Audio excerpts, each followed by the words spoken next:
कलाम मुक़द्दस में से हमारे लिए आज की तिलावत तकवीन की किताब उसका 3 बाब 9वीं से 15वीं आयत तक। और खुदावंद खुदा ने आदमी को पुकारा और उसे कहा, तू कहाँ है? वो बोला, मैंने बाग में तेरी आवाज़ सुनी और डरा क्योंकि मैं नंगा हूँ और मैं छुप गया। उसने उससे कहा, तुझे किसने बताया कि तू नंगा है?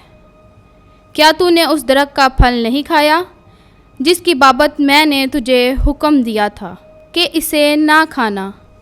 आदमी ने कहा कि जिस औरत को तूने मेरे साथ कर दिया उसने मुझे इस दरख्त का फल दिया और मैंने खाया।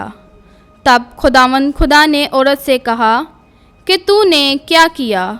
औरत बोली कि सांप ने मुझे बहकाया और मैंने खाया। और खुदावंद खुदा ने सांप से कहा, चूँकि तूने ये किया, मलऊन है तू तमाम चरिंदों और दरिंदों में तू अपने पेट के बल चलेगा और अपनी ज़िंदगी के तमाम अयाम तू खाक चखेगा।